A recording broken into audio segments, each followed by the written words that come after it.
போங்க. இந்த நம்பர் குறிச்சு வச்சுங்க. நம்பர் குறிச்சுக்கிறீங்க. நம்பர் குறிச்சு போலீஸ் ஸ்டேஷன் கம்ப்ளைண்ட் பண்ணுங்க. நம்ம எதுவும் பண்ணாதீங்க. வேணுமே கூட்டத்துக்குள்ள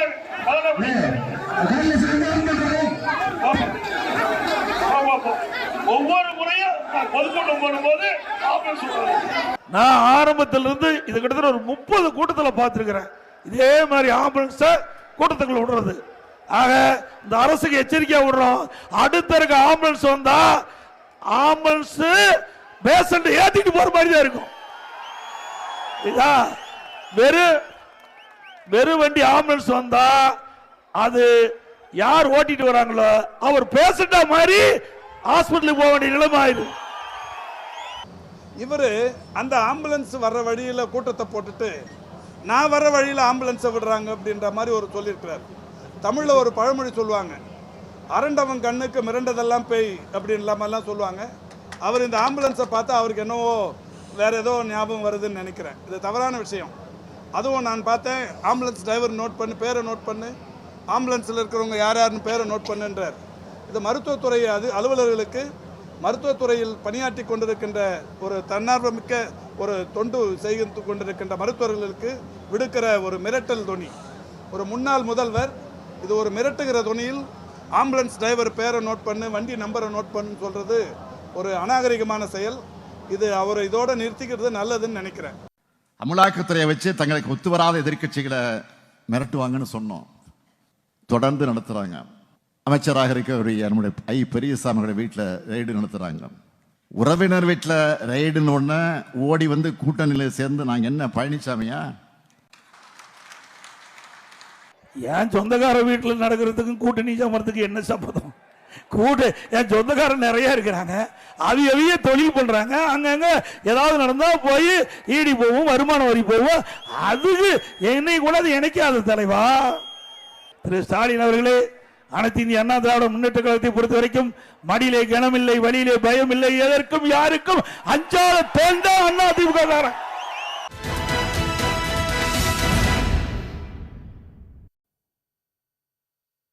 வணக்கம், இது கேள்வி களம். இன்றைய நம்முடைய அமர்வில் வழக்கறிஞர் திரு அக்னீஸ்வரன், திமுகவின் செய்தி தொடர்பாளர் திரு தமிழன் பிரசன்னா, பத்திரிகையாளர் திரு செந்தில்வேல், பொது சுகாதார வல்லுநர் டாக்டர் அமலூர் போனாதன், இவரோடு எழுத்தாளர் திரு ராம்கி இணைய இருக்கிறார். அனைவருக்கும் வணக்கம். செந்தில், நம்ம ஆம்புலன்ஸ் இருந்தே பேசலாம்.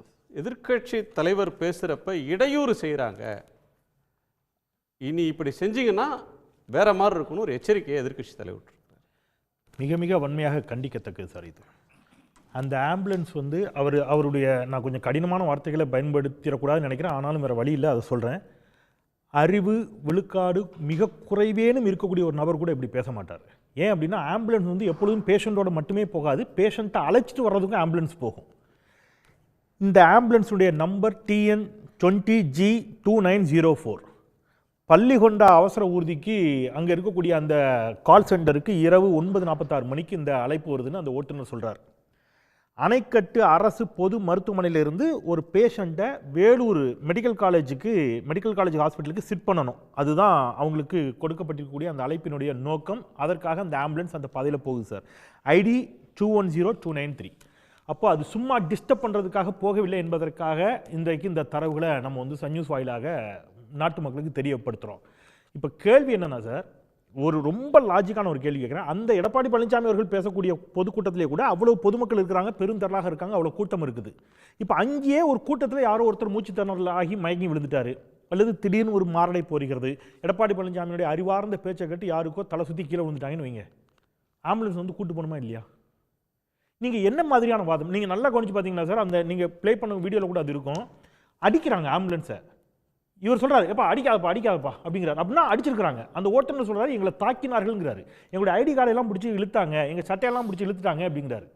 அவர் பகிரங்கமாக மிரட்டல் சொல்கிறாரு. இனி டிரைவர் தான் பேஷண்டாக போவார்னு சொல்லக்கூடிய அளவிற்கு பகிரங்கமாக மிரட்டுகிறார் என்று சொன்னால், நான் என்ன கேட்குறேன், ஆம்புலன்ஸ் மட்டும் வரலன்னா நான் அரிஸ்டாட்டில் மாதிரி ஒரு உரையாற்றியிருப்பேன் அப்படிம்பாரு எடப்பாடி பழனிசாமி. பிரச்சாரத்துக்கு அரசை எதிர்த்து நடக்கிற ஒரு பிரச்சாரத்துக்கு இடையூறு விளைவிக்கிறாங்க. நீங்க அப்படி என்ன சார் பேசிட போறீங்க? கம்பராமாயணத்தை எழுதியவர் சேக்கிலார் தானே பேச போறீங்க, அப்படிதானே பேச போறீங்க. வேற என்ன நீங்க பேசிருப்பீங்க? என்ன அறிவு நாணயத்தோட நீங்க இதுவரைக்கும் உரையாற்றி இருக்கிறீங்க? ஒரு ஆம்புலன்ஸ் டிரைவரை நீங்க அடிப்பீங்கன்னு சொன்னா அடாவடித்தனம் இல்லையா இது? நாளைக்கு போற வர நீங்க இந்த பேச்சை கேட்டுட்டு போற நாளைக்கு எல்லா கட்சிக்காரங்க இது மாதிரி ஆரம்பிச்சுட்டு ஆம்புலன்ஸ் போற வழியில எல்லாம் அடிக்க ஆரம்பிச்சாங்க, என்ன சார் ஆகும்? நான் தனிப்பட்ட முறையில் இதெல்லாம் இதுவரைக்கும் பேசவே கிடையாது சார். இன்னைக்கு இந்த நிகழ்ச்சிக்காக பேசுறேன். ஆபிரகாம் லிங்கன் உங்களுக்கு ஒழுங்கா சொல்ல தெரியுமா? பாபா சாஹேப் அம்பேத்கர் பர்சனலா ஏன் சார் போறீங்க? நான் என்ன சொல்றேன் இல்ல சார், உச்சரிப்புலாமா பிரச்சனை? ஆமா சார், அதான் பிரச்சனை. நான் என்ன சொல்றேன், நீங்க வந்து பேரறிஞர் அண்ணா மாதிரி, அரிஸ்டாட்டில் மாதிரியும், சாக்ரட்டிஸ் மாதிரியும் ஒரு மாபெரும் சுதந்திர போராட்ட வேட்கையை தூண்டக்கூடிய ஒரு அற்புதமான உரையை நிகழ்த்துவது போலையும், அங்க திட்டமிட்ட ஆம்புலன்ஸ் வந்ததுனாலதான் அது கெட்டு போனது போலையும் பேசும்போது கோபம் வருது இல்ல? என்ன சார் நீங்க இது மனசாட்சியோட பேசுங்க. நான் அந்த ஆம்புலன்ஸ் டிரைவரை பிடிச்சி நேற்று அடிச்சிருக்காங்களே உங்களுடைய தொண்டர்கள், நாளைக்கு இதை மனசுல வச்சுக்கிட்டு எல்லா இடத்துலையும் இப்படி ஆயிடுச்சுன்னா என்ன ஆகும்? சரி, நாளைக்கு உங்களுக்கு நீங்க பேசுற அதே பொதுக்கூட்டத்தில் நாளைக்கு உங்களுக்கே திடீர்னு ஒரு உடல் குறைவு ஏற்படுகிறது. அக்னி, ஒரு ஆம்புலன்ஸ் வந்தா தலைவர்கள் தங்கள் பேச்சை நிறுத்திட்டு அதுக்கு அந்த நோயாளிகளை ஏத்திட்டு போறவங்களுக்கு வழி விடுங்க அப்படின்னு தொண்டர்களை அவங்கள வழி நடத்தி அவங்களுக்கு கிட்ட ஒத்துழைப்பு கேட்கிற, உதவி கேட்கிற சீனை தான் இதுக்கு முன்னாடி பார்த்துருக்கோம். இது கொஞ்சம் வித்தியாசமா இருக்கு சார். அனைவருக்கும் வணக்கம். அதாவது சார், வித்தியாசமாக இருக்குன்னா இந்த நடக்கிற அரசாங்கமே கொஞ்சம் வித்தியாசமாக தான் நடந்துகிட்டு இருக்குது. காவல்துறையிடம் அனுமதி வாங்கித்தானே மாண்புமிகு எதிர்க்கட்சி தலைவர் அதிமுக ஒரு கூட்டம் போடுறாங்க. அப்படின்னா காவல்துறை அனுமதி வாங்கிருச்சு அப்படின்னா அந்த இடத்துல அதுக்கு மாற்று வழி ஏற்பாடு செய்து தர வேண்டியது தமிழக காவல்துறையினுடைய கடமை இல்லையா? ஒரு 10,000 பேர் 20,000 பேர் குழுமி இருக்கக்கூடிய ஒரு கூட்டத்தில் இவ்வளவு பேர் நீங்க நடுவில் போங்க அப்படின்னு சொன்னா இது என்ன புதுசா திமுக இது வரைக்கும் இந்த மாதிரி நடந்ததில்லை. ஆனா இது ஒரு ஆம்புலன்ஸ் கலாச்சாரத்தை தமிழ்நாட்டில் கொண்டு வரீங்களே, இதுதான் முதல் முறையா?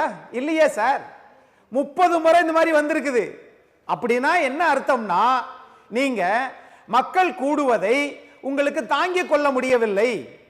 அனுமதி வாங்கி நடத்தக்கூடிய ஒரு நாட்டில் இருக்கக்கூடிய எதிர்க்கட்சி தலைவர் நடத்தக்கூடிய கூட்டத்திற்கு இல்ல திரு அக்னீஸ்வரன், ஒரு 100 ஏக்கர் திடல்ல, ஒரு மைதானத்துல, ஒரு வள்ளலார் மைதானத்துல, திலகர் திடல்ல, கடற்கரை தீவு திடல்ல, இந்த மாதிரி திடல்கள்ல கூட்டம் நடந்துச்சுன்னா ஆம்புலன்ஸ் வராது. ஒரு முச்சந்தியில 4 ரோடு போற இடங்கள்ல, பிரதானமான சாலைகள்ல நின்று அந்த வேன்ல பேசும்போது டிராபிக் பிளாக் ஆகுது, அந்த வழியா போறப்ப ஆம்புலன்ஸ் வர்றது இயற்கை தானே. நீங்க ரோட்ல கூட்டம் போட்டுட்டு ஆம்புலன்ஸ் வந்தா ஏன் ஆம்புலன்ஸ் வருது, நாங்க தான் மீட்டிங் பெர்மிஷன் போட்டு வாங்கி தானே நடத்துறோம்னு சொல்றது என்ன லாஜிக்? இப்ப இப்படி வச்சுக்கிறோமே, தமிழ்நாட்டில் அதிமுக திமுக தான். இப்ப திமுக நடத்துற இடத்துல எல்லாம் யாருக்கும் மாரடைப்பே வராது, கூட்டமே இருக்காது. அப்ப அங்கெல்லாம் அரிஸ்டாட்டிலும் ஆபிரகாம் லிங்கன் தான் வந்து பேசுவாங்க. என்ன சார் இது? ஆம்புலன்ஸ் வந்துச்சு, முதலமைச்சரும் துணை முதலமைச்சரும் வழிவிட சொன்னார்கள். வீடியோ எடுத்து ப்ளே பண்ணி காட்டட்டுமா? முதலமைச்சரும் துணை முதலமைச்சரும் என்று சொன்ன வீடியோ ப்ளே பண்ணுங்க. ஆமா ஆமா ஆமா ஆமா ஆமா ஆமா ஆமா நீங்க எல்லாம் ஆபிரகாம் லிங்கன் தான் இப்ப பேசுறீங்கல்ல, கருத்து சொல்றீங்கல்ல, ஆபிரகாம் லிங்கன் தான் உலகம் பார்த்துக்கிட்டு தான் இருக்குது. அதுக்கு தமிழன் பிரசன்னா 1000 மடங்கு பரவாயில்லையே. தமிழன் பிரசன்னா 1000 மடங்கு பரவாயில்லைங்க. அந்த கூட்டத்திலே யாரோ மயங்கி விழுந்தாங்க. ஆம்புலன்ஸ் எப்படி வரும்னு சொல்லுங்க. நீங்க வெளிப்படையாக நியாயமானவர். எடப்பாடி பழனிசாமி பேசுற கூட்டத்துல ஒரு அதிமுக தொண்டரே மயங்கி விழுந்து விட்டார். ஆம்புலன்ஸ் வரலாமா வேண்டாமா? அத சொல்லுங்க. மயங்கி விழுந்தாங்கன்னு யாராவது கம்ப்ளைன்ட் பண்ணாங்களா? உங்ககிட்ட விழுந்துட்டா வரக்கூடாதா? விழுந்தாங்கன்னா வரக்கூடாதா? இல்ல விழுந்துட்டா வரக்கூடாதா? என்ன பண்ணணும் அப்ப சொல்லுங்க. வராதா, வரக்கூடாதா, வராதா, ஆபிரகாம் லிங்கனா, இதெல்லாம் எதுக்குன்ற? அப்போ நீங்க உங்களுடைய சுதந்திரமா பேசணும் என்பதற்காக திமுகவை விட அதிகமாக உணர்ச்சி வசப்படுகிறீர்களே, எனக்கு அதுதான் வேதனையா இருக்குது. அது ஒரு உயிரின் மீது இருக்கக்கூடிய பற்று. மாரடைப்பு வராதா? ஆமா ஆமா நீங்க எல்லாம் வடலூர் வள்ளலாரை சார்ந்தவங்க தான். உயிரின் மீது இருக்கிற பற்று பாசம் அப்படின்னா யாருமே இல்லையே. சாரி சார், நான் குறிக்கிறதுக்கு நான் வன்மையா கண்டிக்கிறேன். கொஞ்சம் சென்சிட்டிவோட பேசுங்க. நான் ஆம்புலன்ஸ் நம்பரோட பேஷண்ட் எந்த பேஷண்ட் எங்க கூட்டி போறாங்க இந்த வரைக்கும் சொல்லிருக்கேன். இல்ல அக்னி, நீங்க எடப்பாடி பழனிசாமி மாதிரி பேசாதீங்க அக்னி. இல்ல அக்னி எடப்பாடி பழனிசாமி மாதிரி பேசாதீங்க. எந்த மருத்துவமனையில இருந்து எந்த மருத்துவமனைக்கு அழைத்து செல்லப்படுகிறார்கள் என்ற விவரம் வரைக்கும் அந்த பதிவா இருக்குது. எப்படி நீங்க ஃபேக் திருப்பி சொல்றீங்க? இருக்கட்டும். ஆளே இல்லாத இடத்துல டீ ஆத்துறது மாதிரி ஆம்புலன்ஸ்க்குள்ள ஆளே இல்ல, ஏன்னா உயிரை பார்த்து ஒரு பெரிய ஏங்க, வள்ளலார் ஆம்புலன்ஸ் வள்ளலாருடைய ஏங்க, இது மாதிரி நீங்க அது என்ன பேசிக்கிட்டு சவாரி போற இருக்கீங்க. ஆட்டோவா? போறீங்க போறீங்க நீங்க. ஆளை ஏத்திட்டு போறதுக்கு, வரும்போது ஆளை ஏத்திட்டு வரதுக்கு என்ன போறீங்க. நீ? அது என்ன சவாரி போற பேசுங்க, ஆட்டோவா? இங்க பேசுங்க. இருந்து போகும்போது நீங்களே சவாரி பேசுங்க. ஏத்திட்டு போறது, உலகம் பூரா அங்க பார்த்துட்டு சவாரி இருக்கு. ஏத்திட்டு வரதுக்கு. உலகம் பூரா நான் அமைதியா இருக்கேன், நீங்க பேசுங்க. ஆமா, உங்க கருத்து இல்ல, தான் ரொம்ப அப்படி முக்கியம். நீங்க பேசாதீங்க. ஆபிரகாம் லிங்கன் இல்ல, பேசுங்க. நான் பேசதான் போறேன். கேட்கிறேன். திருப்பி சொல்றேன், நான் எந்த நான் அமைதியா ஹாஸ்பிடல்ல இருக்கிறேன். இருந்து நீங்க எந்த பேசுங்க. மருத்துவமனைக்கு அழைத்து செல்வதற்காக என்ற அத்தனை விவரத்தையும் சொன்ன பிறகு ஆள் இல்லைன்னு சொன்னீங்கன்னா என்ன அர்த்தம்? ஏங்க, அரசு தரப்புல இருந்து தகவல் சொல்றதுக்கு திரு தமிழன் பிரசன்னா இருக்காருங்க. ஒரு பேஷண்ட் அழைச்சிட்டு நீங்க போறதுக்காக ஏங்க அந்த டிரைவர் வர்றாரு, அவர் தெளிவா நீங்க- சொல்றாரு, ஐயோ. கூட்டம் முடிஞ்சிடுச்சுன்னு. எதுக்கு வர்ற மக்கள்கிட்ட கேட்டேன், கூட்டம் முடிஞ்சிடுச்சான்னு கேக்குறாங்க. ஆமா முடிஞ்சிடுச்சு, நீங்க இந்த வழியா போகாதீங்க, இந்த வழியா போங்கன்னு சொன்னாங்க. அந்த வழியா வந்தேன், ஒரு இடத்துல லாக் ஆயிட்டேன், முழுக்க வண்டி நிக்குது, என்னால அங்க போக முடியாது, ரைட்ல மட்டும் தான் போக முடியும், ரிவர்ஸ் எடுக்க முடியாது, நான் அதனால ரைட்ல போனேன்னு அவர் சொல்றாரு தெளிவா. போனவர் அடிச்சிட்டு நீங்க இவ்வளவு பேச்சு பேசினா எப்படி அக்னி? சரி, ஓகே.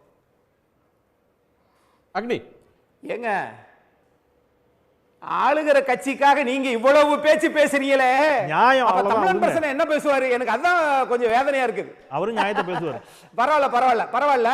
ஆனா ஆட்சி மாறிட்டனாலும் இதே மாதிரி தான் நீங்க பேசுவீங்க. அதுக்கு அடுத்த ஆட்சிக்கு எங்களுக்கு அப்படி பேச தெரியாது. ஆனால் நான் ஒன்றை சொல்லுகிறேன், நீங்க அந்த ஆம்புலன்ஸ் போகுது இல்லையா, அந்த ஆம்புலன்ஸ்ல ஆள் இருந்ததா இல்லையா? இப்படி 30 தடவை ஆம்புலன்ஸ் போகுமா? என்னங்க உங்களுக்கு பயம்? உங்களுக்கு என்னங்க பயம்? உங்களுக்கு என்னங்க பயம்? போட்டு அனுப்புறோங்க. நான் ஒண்ணு. ரெண்டாவது, அது நீங்களே போங்க அந்த ஆம்புலன்ஸ்ல. நீங்களே அப்பா எடப்பாடி நான் பழனிசாமி தான்ப்பா, அனுப்புங்க எனக்கு ambulance. வந்து நீங்களே மாரடைப்பு போங்க, வந்துருச்சு, என்ன விக்கு விக்கு சொல்றது? நிறுத்துச்சு. என்ன பேச்சு? எனக்கு நீங்களே போங்க. இல்ல, இது வலிப்பு நோய் சரியில்லை. வந்துருச்சு. என்ன நீங்களே வலிப்பு நோய் இல்ல, இல்ல, வந்துருச்சு. ஆமா, இப்படி எல்லாம் பேசினா ஒரு எப்படி நிமிஷம், ஒரு பேசுறது? பொது சுகாதார வல்லுநர் நிறைய பேசுறது. டாக்டர் நான் அமலோர், என்ன நீங்க இதை எப்படி கேட்கிறேன்னா, பாக்குறீங்க? வணக்கம். நான் மருத்துவராக தான் பேச வந்திருக்கிறேன். பொது மருத்துவமனையில் வந்து முதல்ல விபத்து சிகிச்சை பகுதியை வந்து ரீஆர்கனைஸ் பண்ணதில் ஒரு மேஜர் பார்ட் நானும் வகித்தேன். அப்போ ஆம்புலன்ஸினுடைய முக்கியத்துவம் பற்றி மிக மிக உணர்ந்த சிலர்கள் தான் அந்த விபத்து சிகிச்சையை வந்து ரீஆர்கனைஸ் பண்ணோம். அப்போ தான் 108 ஆம்புலன்ஸும் வருது. நீங்கள் 108 ஆம்புலன்ஸ் வந்து ஒரு நிமிஷம் நான் சொல்கிறேன். 108 ஆம்புலன்ஸ் வந்து விபத்து நடந்த இடம் அல்லது தேவைப்படும் நோயாளிகளுடைய இடத்திலிருந்து மருத்துவமனைக்கு மட்டும்தான் போக முடியும். வேறு எங்கேயுமே நடுவில் நிறுத்தவே முடியாது. அவங்களால டீ குடிக்கிறேன் இதுக்கெல்லாம் நிறுத்த முடியாது, பாதையும் மாற்ற முடியாது. 108 வந்து ஜிபிஎஸ் கண்ட்ரோல்டு. ஒரு மூமெண்ட்டும் அதை வந்து கண்காணிக்கப்படுது. ஒரு பேஷண்ட்னுடைய ரெக்கார்டும் லாக் ஆகிருக்கு. இப்போ இந்த பர்டிகுலர் ஆம்புலன்ஸ் வந்து எந்த பேஷண்ட்டை பிக்கப் பண்ணுறதுக்காக எத்தனை மணிக்கு அவர்களுக்கு டெலிஃபோன் வந்தது, எந்த பேஷண்ட்டை எந்த நேரத்தில் போய் அவர்களுடைய வீட்டை ரீச் பண்ணுறாங்க, அங்கேருந்து எந்த மருத்துவமனைக்கு எடுத்துகிட்டு போகிறாங்க, எல்லாமே லாக்டு. ஆகவே ஆம்புலன்ஸை வந்து நீங்கள் வேறு எந்தவித நோக்கத்துக்காகவும் வந்து பயன்படுத்த முடியாது. 108 பயன்படுத்தினாலும் அதை ஈஸியாக கண்டுபிடிச்சிடலாம். ஆகவே அதை வந்து அரசியல் நோக்கங்களுக்காக பயன்படுத்துகிறாங்கன்றது நம்புறதுக்கு கஷ்டமாக இருக்குது. இது ஒன்று. ரெண்டாவது வந்து ஆம்புலன்ஸ் வந்தால் உலகத்தில் எந்த நாடாக இருந்தாலும் எந்தவித டிராஃபிக்காக இருந்தாலும் எந்த கேள்வியும் கேட்காமல் வழிவிட வேண்டும் என்ற ஒரு இன்டர்நேஷ்னல் கன்வென்ஷனே இருக்குது. Vienna convention on road traffic இருக்குது 1968. அதில் 80 நாடுகள் வந்து சைன் பண்ணியிருக்காங்க. அது என்னென்னா ப்ரையாரிட்டி வெஹிக்கிள்ஸ்னால் அவங்க 3 வெஹிக்கிள்ஸை சொல்கிறாங்க. ஆம்புலன்ஸு, தீ அணைப்பு, காவல்துறை. இவர்கள் வந்து ப்ளூ சைரன் வைத்து கொண்டிருந்தால், ப்ளூ லைட் வைத்து கொண்டு சைரன் இருந்தால் எல்லா வெஹிக்கிளும் வந்து ஒதுங்கி வழிவிட வேண்டும். சில நாடுகளில் வந்து இடது பக்கமாக ஒதுங்கி வழிவிட வேண்டும், சில நாடுகளில் வந்து வலது பக்கமாக ஒதுங்கி வழிவிட வேண்டும். இந்தியாவில் வந்து மோட்டார் வெஹிக்கிள் ஆக்ட் வந்து என்ன சொல்லுதுன்னா, ப்ரையாரிட்டி வெஹிக்கிள்ஸ்க்கு நீங்கள் வழிவிடலைன்னா சட்டப்படி குற்றம், அது தண்டிக்கக்கூடிய குற்றம். 10,000 rupees ஃபைன் வேறு ஏதோ இருக்குது அதில் அந்த செக்ஷனில். ஆகவே ஒரு ஆம்புலன்ஸ் வரும்போது மற்ற எந்த விஷயங்களையும் கேட்காமல் ஃபஸ்ட்டு அந்த ஆம்புலன்ஸுக்கு வழி விட்டுட்டு அதுக்கப்புறம் மீதி கேள்விகளெல்லாம் நம்ம கேட்கலாம். தவிர ஆம்புலன்ஸ் வர நோக்கத்தையே வந்து கேள்வி கேட்கறது வந்து மருத்துவத்துறையே கொஞ்சம் கேள்வி கேட்குற மாதிரி இருக்குது. இந்த 108 ஆம்புலன்ஸுடைய ட்ராக் ரெக்கார்டு எனக்கு தெரியும். எவ்வளோ ஹார்ட் அட்டாக் பேஷண்ட்ஸ், எவ்வளோ பிரசவத்தில் இருக்கிற பெண்மணிகள், எவ்வளோ ப்ளீடிங் இன்ஜுரிஸ் இருக்கிற ரோட் டிராஃபிக் ஆக்சிடென்ட் பேஷண்ட்ஸை வந்து வருஷம் ஷிஃப்ட் பண்ணுறாங்க, எத்தனை உயிர்களை காப்பாற்றுறாங்கன்றத எல்லா ரெக்கார்டும் இருக்குது. இதை எல்லாருமே பார்க்கலாம். ஆகவே 108 ஆம்புலன்ஸினுடைய மூமெண்ட்டை வந்து யாரும் பொலிட்டிக்கலாக வந்து இன்டர்பிரேட் பண்ண வேண்டாம் என்று மிக பணிவுடன் கேட்டுக்கொள்கிறேன். ஓகே ராம்கி, நீங்கள் இந்த சர்ச்சை எப்படி பார்க்குறீங்க? Very unfortunate. ஆக்சுவலாக என்னென்னா, ஒரு ஆளில்லா ஆம்புலன்ஸ் வந்தால் அது வந்து வரக்கூடிய நோயாளியை வந்து நாங்கள் பேஷண்ட் ஆக்கி அனுப்புவோம் அப்படிங்கிறது ஒரு எதிர்க்கட்சி தலைவர் அடுத்த ஆட்சிக்கு வந்தால் முதல்வர் வேட்பாளராக வரக்கூடிய அடுத்த அனைத்து வாய்ப்புகளும் உள்ளவர் வந்து இப்படி வரம்பு மீறி பேசுவது ஒரு வருத்தத்துக்குரிய விஷயந்தான். நான் வந்து இதில் வந்து சீமான், இது மாதிரி சீமான், விஜய் போன்றவர்கள்லாம் பேசலாம். ஆனால் வந்து ஒரு எதிர்க்கட்சி தலைவர் அவர் பேசினது எனக்கு நிச்சயமாக ஒரு அதிர்ச்சி அளிக்கிறது. அதே நேரத்தில் அவர் சொல்கிறது வந்து இது போன்ற விஷயங்கள் கடந்த காலம் நடந்திருக்கு, 20-30 முறை நடந்திருக்கிறது அப்படி சொல்லும்போது இதில் ஏதாவது பேட்டர்ன் இருக்கா அப்படின்னு நம்ம பார்க்க வேண்டியிருக்குது. முதல்ல இது மட்டும் இல்லை, எடப்பாடி பழனிசாமி அவர்கள் ஆட்சியிலேயே கமலஹாசன் அவர்கள் வந்து தேர்தல் பிரச்சாரம் செய்யும்போது அதையும் கமல் அவர்களும் ஒரு குற்றச்சாட்டாக சொன்னார். இது மாதிரி நான் என்னோட பேசிகிட்டு இருக்கும்போதே கூட்டத்துக்குள்ளே ஆம்புலன்ஸ் வந்து கூட்டம் கலைகிறது அப்படிங்கிற குற்றச்சாட்டை கமலஹாசனும் முன்வைத்தார். அதனால் ஆட்சிகள் மாறினாலும் இந்த விஷயம் இது ஒரு பெரிய ஸ்ட்ராட்டஜியாக செய்யப்படுகிறதோ அப்படிங்கிற ஒரு சந்தேகம் இருக்கிறது. ஆனால் அதற்காக இந்த மாதிரியான வார்த்தை பிரயோகம் தவிர்க்கப்பட வேண்டிய விஷயம்தான். எனக்கு இது எப்படி பார்த்தாலும் நம்ம ஒரு சிஸ்டத்தை நான் வந்து ஒரு சிஸ்டத்தோட ஃபெயிலியரை பற்றியும் பேச வேண்டியிருக்கு. ஏன்னா தமிழ்நாட்டில் 1330 ஆம்புலன்ஸ் வாகனங்கள் இருக்கிறதா நம்முடைய மாண்புமிகு சுகாதாரத்துறை அமைச்சர் சொல்கிறார். அதில் ஒரு ஆம்புலன்ஸ் கூட அணைக்கட்டு பொது மருத்துவமனையில் இல்லை அப்படிங்கிறது இன்றைக்கி இதில் தெளிவாகுது. ஏன்னா பள்ளிகொண்டாவிலிருந்து அணைக்கட்டு மருத்துவமனை வருவதற்கு இந்த மாதிரி பொதுக்கூட்டம் நடைபெறாமல் இருந்தால் கூட நேரடியாக வருவதற்கு அரை மணி நேரம் ஆகும், என்னுடைய நினைவு, டு மை நாலேஜ். ஸோ பள்ளிகுண்டாவிலேருந்து அணைக்கட்டு வருவதற்கு அரை மணி நேரம் ஆகும். அணைக்கட்டு மருத்துவமனையிலேருந்து வெள்ளூர் மருத்துவமனை போவதற்கு அரை மணி நேரம் ஆகும். அணைக்கட்டு மருத்துவமனைக்கு அருகிலேயே ஆம்புலன்ஸ் இருந்திருந்தால் அரை மணி நேரத்தில் நீங்கள் வெள்ளூர் மருத்துவமனைக்கு செல்ல முடியும். நீங்கள் பள்ளிகுண்டாவிலேருந்து வரணும்னா அங்கேருந்து வந்து 1 மணி நேரம் டிலே ஆகும். ஸோ ஆக மொத்தம் இந்த சிஸ்டத்தில் பெரிய பிரச்சனை இருக்குங்கிறது ஒரு வெளிப்படையாக தெரியுது. இந்த சர்ச்சைகளை மீறி நான் எடுத்துக்கிற ஒரு முக்கியமான டேக்அவே பாயிண்ட்டாக அதான் பார்க்குறேன். 1330 ஆம்புலன்ஸ்கள் இருப்பது உண்மை. ஆனால் அதை எந்த வித செயல்பாடும் தரத்தில் இருக்கின்றதா, எந்த இடத்தில் இருக்கின்றன, எங்கேருந்து ஆம்புலன்ஸ் வர வேண்டும், எவ்வளோ நேரம் ஆகும் அப்படிங்கிறதெல்லாம் நம்ம வந்து கண்டிப்பாக அரசியலை தாண்டி விவாதிக்க வேண்டும் நான் நினைக்கிறேன். சார், ஒரு நிமிஷம் குறுக்கிடுறதுக்கு மன்னிக்கணும். இந்த 1330 ஆம்புலன்ஸை வந்து ஸ்ட்ராட்டஜிக்கலி பிளேஸ்டு ஒரு பிரைமரி ஹெல்த் சென்டர்ஸ்லையும் ஒரு ஜிஹெச்லாம் அவங்க பிளேஸ் பண்ணுறதில்ல. ஒரு ஸ்ட்ராட்டஜிக்கலி பிளேஸ்டில் அந்த இடத்துலேருந்து இமீடியட்டாக ஹாஸ்பிட்டலுக்கு போகிறதுக்கான ஈஸி ஆக்சஸ், அந்த இடத்துலேருந்து மக்களுக்கு போகிறதுக்கான ஈஸி ஆக்சஸ் அப்படி தான் வந்து டிசைட் பண்ணி ஆம்புலன்ஸஸை பிளேஸ் பண்ணியிருக்காங்க. இப்போ கடந்த வாரம் கூட நான் வந்து பணி நிமித்தமாக நீலகிரியை தாண்டி ரிமோட் வில்லேஜஸ்க்கெலாம் விசிட் பண்ணேன். அங்கே போய் கூட ஒரு பிஎஸ்சியில் கேட்டேன், உங்களுக்கு ஆம்புலன்ஸ் வருதான்னு. 15 அல்லது 20 நிமிடத்துக்குள்ளே எங்களுக்கு ஆம்புலன்ஸ் வந்துடும். அடைமழை இருந்தாலும் வந்து எங்களுக்கு ஆம்புலன்ஸ் 1/2 அன் ஹவருக்குள்ளே வந்துடும். அதுதான் நியரஸ்ட்டாக வர முடியும். இதையெல்லாம் பிளான் பண்ணி தான் வந்து ஆம்புலன்ஸை வைக்கிறாங்க. இப்போ உதாரணமாக நீலகிரிஸில் வந்து ஒரு பிஹெச்சியும் ஒரு டிஸ்டன்ஸில் இருக்கும். ஒரு பிஹெச்சிலையும் உங்களால் வந்து ஒரு ஆம்புலன்ஸ் நிறுத்த முடியாது. ஆகவே ஒரு ஸ்ட்ராட்டஜிக் சென்டர் பிளேஸில் நிறுத்திட்டு அது எல்லா பிஎஸ்சியும் ஃபீட் பண்ணும். அந்த மாதிரி தான் தமிழ்நாடு ஃபுல்லாக வந்து ஸ்ட்ராட்டஜிக் பிளேசஸை வந்து செலக்ட் பண்ணி அங்கே ஆம்புலன்ஸஸை வந்து நிறுத்தியிருக்காங்க. அங்கேருந்து நியரஸ்ட் ஹாஸ்பிட்டலுக்கு போகிறதுக்கான டிஸ்டன்ஸ்லாம் கேல்குலேட் பண்ணி தான் இந்த சைட் செலெக்ஷன்லாம் பண்ணுறாங்க. ஆகவே அது டெக்னிக்கல் கொஸ்டின், அதெல்லாம் வந்து well discussed and well decided. சரி பிரசன்னா, நம்ம வந்து இந்த ஆம்புலன்ஸ்லேருந்து கொஞ்சம் தள்ளி போகலாம். அதோட கோர் என்னென்னா, திரு எடப்பாடி பழனிசாமி அவர்கள் சொல்கிறது தன்னுடைய பிரச்சாரம் ஒரு எழுச்சி மயமாக இருக்கிறது, மக்கள் பெருந்திரளாக கூடுறாங்க, அதை பார்த்து அஞ்சி அதற்கு ஒரு குறுக்கீடு செய்து அதை டிஸ்டர்ப் பண்ணுறதுக்கு முயற்சி நடக்குது அப்படின்ற விமர்சனத்தை முன்வைக்கிறார். ஆட்சிக்கு எதிராக அடுக்கடுக்கான புகார்களை நான் சொல்லி வர்றேன், அதை கண்டு ஆளுங்கட்சி அஞ்சுது அப்படின்னு சொல்கிறார். இந்த ஆம்புலன்ஸை தாண்டி அந்த கோர் இஷ்யூக்குள்ளே போவோம். என்ன சார் போகிறதுக்கு முன்னாடி ஒரு பேக் ஃபைல் அக்னிக்கு ஞாபகப்படுத்தணும்னு நினைக்கிறேன். இந்த ஆம்புலன்ஸுக்கும் எடப்பாடி பழனிசாமிக்கும் ரொம்ப நெருங்கிய தொடர்பு உண்டு. ஏன்னா அவர் வந்து இப்போ பேஷண்ட் ஏற்றிட்டு போகிற ஆம்புலன்ஸு ஏன் எம்டியாக போகுது அப்படின்னு ஒரு கேள்வி வைக்கிறார். எம்டியாக ஆம்புலன்ஸை ஓட்டி பழகுனது யாருன்னா எடப்பாடி பழனிசாமி. அந்த ஆம்புலன்ஸ் எங்கே இருந்துச்சுன்னா கரூரில் அன்புநாதன் வீட்டில் ஒரு ஆம்புலன்ஸ் இருந்துச்சு. அந்த ஆம்புலன்ஸில் எலெக்ஷனுக்கு பணத்தெல்லாம் எப்படி கொண்டு போனாருங்கிற அனுபவம் எடப்பாடி பழனிசாமிக்கு இருக்கும். அந்த அடிப்படையில் அவர் பொதுக்கூட்டத்தில் உண்மையை உளறிட்டார். இதில் நாம் பார்க்க வேண்டியது, சார், ஒரு எதிர்க்கட்சி தலைவர், ஒரு முதலமைச்சர் என்னதையெல்லாம் கடந்து ஒரு சராசரி மனிதத்தன்மை அற்ற ஒரு மனிதனாக எடப்பாடி பழனிசாமி அங்கே மிளிர்ந்திருக்கிறார் என்பதை நான் பாராட்டுகிறேன். நான் எடப்பாடி பழனிசாமியை வாழ்த்துகிறேன். போகிற இடங்களிலெல்லாம் அவர் இப்படியே பேச வேண்டும், அதை நாங்கள் வழிமொழிகிறோம். இன்னும் வேண்டுமானால் அவருக்கு என்ன சிறப்பு ஏற்பாடுகள் செய்ய வேண்டுமோ அதையும் நாங்கள் செய்கிறோம். குறைந்தபட்சம் அவர் சொல்கிறார், நான் தான் வந்து இரும்பு தேசத்தின் கரும்பு மனிதருங்கிறார். அவர் இரும்பு தேசத்தின் கரும்பு மனிதருக்கு இதயம் இல்லாமல் இருக்கிறது என்பது ஒரு மிகப்பெரிய பாவச் செயல் இல்லையா?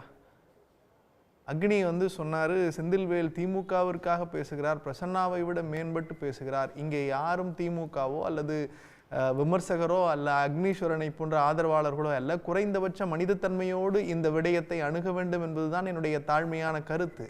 அந்த இடத்தில் ஒரு உண்மையான நோயாளி பாதிக்கப்பட்டிருக்கிறார். வயிற்றுப்போக்கால் 2 மணி நேரம் சிகிச்சை மேல் மருத்துவத்திற்கு அனுப்ப வேண்டும் என்று மருத்துவ குறிப்போடு அந்த மருத்துவமனைக்கு உடனடியாக போய் மாற்ற வேண்டும் என்று போகிறார். அப்படி போகிற அந்த வாகனத்தை இனிமேல் வருகிற ஒரு ஓட்டுநர் இனிமேல் வந்தால் அவர் நோயாளியாகத்தான் ஆம்புலன்ஸில் போவார் என்பது கொலை மிரட்டல் அல்லவா? இதை எப்படி அக்னீஸ்வரன் போன்ற தன்மை அறிந்த மனிதத்தன்மை பெற்ற அக்னீஸ்வரனை போன்ற மாமனிதர்கள் எப்படி இதை ஆதரிக்கலாம் என்பதுதான் என்னுடைய தாழ்மையான கருத்து. அதைவிட மிகப்பெரிய போடு என்னவென்றால், நம்முடைய ராம்கி ஒரு போடு போட்டார். வருங்காலத்தில் முதலமைச்சராக வரப்போகிற அவர் எப்படி இப்படியெல்லாம் பேசலாம் என்றார். அவர் பேசியதை விட அவர் முதலமைச்சராக வருகிறார் என்பதுதான் எங்களுக்கெல்லாம் ஆச்சரியமாக இருக்கிறது. நான் உங்களிடத்தில் ஒரு தாழ்மையான விடயத்தை கேட்கிறேன். பொதுமக்கள் பார்க்கிறார்கள், இதில் ஆவேசமோ அல்லது கிண்டலோ எகடியமோ தேவையில்லை. சாதாரண சாமானியனுக்கு தெரிகிறது. சார், ரோட்டில் போகிறோம், ஆம்புலன்ஸ் பின்னாடி வருது, 2 வீலரில் போகிறவன் கூட லெஃப்டில் ஒதுங்கி வழி கொடுக்குறான், சார் ஆம்புலன்ஸுக்கு ரைட்டில் போன்னு. நீ எல்லா கூட்டத்திலையும் ஆம்புலன்ஸ் விடுற அப்படிங்கிறது ஒரு அறியாமைத்தன்மை இல்லையா? ஒரு அறியாமைத்தன்மையில் ஒரு எப்படி இவர் இந்த நாட்டை ஆளுவதற்கு தகுதி படைத்தவர், அப்ப இந்த நாட்டை ஆளுவதற்கு தகுதி இல்லாதவர் என்பது இந்த ஒற்றை விடயத்திலேயே தெரிஞ்சு போயிருக்கு. நான் முடிச்சறேன். நாற்காலிக்கு அடியில போய் தான் இந்த பொதுச் செயலாளர் இந்த முதலமைச்சருங்கிறதுக்காக நாற்காலிக்கு உள்ளர போனவருங்கிறதுனால தானே இந்த குறைந்தபட்ச அறிவு இல்லாத தன்மை அம்பலப்பட்டு போயிருக்கு. ரொம்ப கடுமையா பேச வேண்டாம். ரொம்ப இல்லைங்க, நான் இது கடுமையா, நான் தான் சொல்றேன், நான் கடுமையா பேசல, டோனை ரைஸ் பண்ணல. மனசாட்சியுள்ள அக்னி இதையும் ஏற்றுக்கொள்வார் என்று நான் நம்புகிறேன். அக்னி பேசிக் ஒன்லைன் வந்து இது ஒரு அரசியல் கருத்தை அரசியலா பேசணும், ஒரு ஆம்புலன்ஸ் டிரைவர் மேல கோபத்தை காட்டுறது ஒரு மனிதாபிமானமற்ற செயல் அப்படின்ற ஒரு பாயிண்ட் தான் சொல்ல வர்றார். சார், நானும் மனிதத்தன்மையோடு பேசுகிறேன். 13 நாள் தூய்மை பணியாளர்கள் அங்கே வந்து போராட்டம் நடத்தினாங்களே, அப்போ அவங்களுக்கெல்லாம் உங்கள் மனிதத்தன்மை போய் பார்க்க மாட்டீங்க. சரி, அது இருக்கட்டும். அடுத்து அந்த தூய்மை பணியாளர்கள் தமிழ்நாடு மாண்புமிகு முதலமைச்சரை நன்றி சொல்ல போறாங்க. எதிர்க்கட்சி தலைவர் சார், எதிர்க்கட்சி தலைவர் பார்த்தா correct sir. Sir Guna sir, எதிர்க்கட்சி தலைவருக்கு ஒரு ஜனநாயக அமைப்புல எதிர்க்கட்சி தலைவருக்கு ஒரு கடமை இருக்குல்ல. அக்னி, நான் வேணா குறுக்கிடுறதுக்கு மன்னிப்பு கேட்டுக்கிறேன். நம்ம போராட்டங்களுக்கு எல்லாம் முதலமைச்சர் போகணும்னு சொல்றத நான் வாழ்த்துறேன். அப்படியே ஒரு தூத்துக்குடியில துப்பாக்கியில சின்ன ஸ்னோல் 13 வயசு பிள்ளைய வாயில சுட சொல்றதுக்கு முன்னாடி டிவியில பார்த்துதான் தெரிஞ்சுக்கிட்டேன்னு சொன்னவரை ஆதரிச்சு பேசுறீங்க. பரமக்குடி கலவரத்துல தாழ்த்தப்பட்ட 18 பேர் மீது மட்டும் குண்டு பாய்ந்ததே, தாழ்த்தப்பட்ட மக்கள் மீது மட்டும் குண்டு பாய்ந்ததே உங்கள் அம்மையார் ஜெயலலிதா ஆட்சியில. அதை மறந்துட்டு பேசுறீங்க. நீதிமன்றம் ஒரு தீர்ப்பு சொன்னுச்சு, அதை இந்த சட்ட ஒழுங்கு. ஒரு நிமிஷம், இது என் நேரம், என் நேரம் குணா சார், எனக்கு ஆனா நீ தான் நிறைய பேசிட்ட. இப்ப என்னன்னா சார், கோயம்புத்தூர்ல விவசாயிகளை பேசினா நான் நிறைய பேசுறேன். ஆமா, ஆனா உங்க நிலைமை எங்களுக்கு புரியுது. ஆமா, என் நேரத்துல பேசாத இடத்துல வந்து சிக்கிட்டோம். என் நேரத்துல பேசினா அப்படிதான் சொல்லுவேன். ரைட்டு. தாமிரபரணியில நடந்தது என்ன, சென்னை உயர் நீதிமன்றத்தில் நடந்தது என்ன, அதெல்லாம் பேசுமா? அது மாதிரி ஏன் இப்ப நீங்க துப்பாக்கி சூட சொல்லிட்டே இருக்கீங்களே, இங்க 69 பேர் கள்ளக்குறிச்சியில செத்தாங்களே, ஏன் இன்ன வரைக்கும் முதலமைச்சர் போகல? ஏன் போகல? சரி, அதை விட்டுருவோம் சார். இப்ப என்னன்னா சார், தமிழ்நாடு முதலமைச்சரை போய் பார்த்தாங்க தூய்மை பணியாளர்கள் அப்படின்ற பேர்ல, மின் ஊழியர்கள் அவங்க போய் பார்த்தாங்க. காங்கிரஸ் கட்சியை சேர்ந்தவங்க ஜெயக்குமார், நீங்க சொன்னக்கூடிய விடுதலை சிறுத்தைகள் அன்புநாதன், செங்குட்டுவன், அதே மாதிரி திமுகவை சேர்ந்தவர்களும் போய் பார்த்தாங்களே. அப்ப தூய்மை பணியாளர்களையே நீங்க எவ்வளவு கொச்சப்படுத்தி, தூய்மை பணியாளர்கள் இல்லாதவர்களை மின்சார ஊழியர்களை வச்சு அவங்க தூய்மை பணியாளர்கள் கொண்டு வரீங்க பாருங்க. அது மாதிரி தான் இந்த ஆம்புலன்ஸ் இருக்கும் அப்படின்னு மக்கள் நம்புறாங்க. ஆகவே 30 ஆம்புலன்ஸ் அவர் போற இடத்துல போகுமா என்ன? நான் கேட்கிறேன் சார், பள்ளிகொண்டாங்க வந்து அது டோலு, அது பக்கத்தில் இருக்கக்கூடிய ஊரு. அந்த ஊர்ல இருந்து இதுவரைக்கும் எத்தனை ஆம்புலன்ஸ் கடந்த ஓராண்டுகளாக வந்து போயிருக்குதுன்னு சொல்லி உங்க சொல்ல முடியுமா?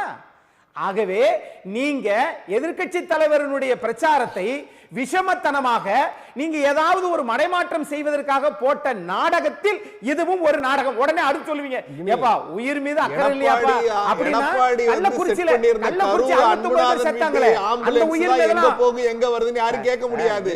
இது 108 GPS track, state government, central government, satellite connection. அந்த இன்ஸ்ட்ரக்ஷன் இல்லாம ஆம்புலன்ஸ் ஒரு இடத்துல இருந்து ஒரு இடத்துக்கு நகர முடியாது. என்னங்க நீங்களும் தலைவனுக்கு தற்குறிக்கு வித்தியாசம் தெரியாம பேசிக்கிட்டு இருக்கீங்க? தமிழன் பிரசன்னா, அந்த அன்புநாதன் எடப்பாடி பழனிசாமி விசாரிக்கவும் படல, அந்த கேஸும் முடிவுக்கு வந்துருச்சு. அவருக்கு அதுல எந்த இடத்துலயும் நேரடி தொடர்பு இருக்கு, எந்த விசாரணையும் சொல்லல. நான் ராம்கிட்ட வேற ஒரு கோணத்தை கேட்கிறேன். ராம்கி, அக்னி ஏதோ குறுக்கிடுறீங்க சார்.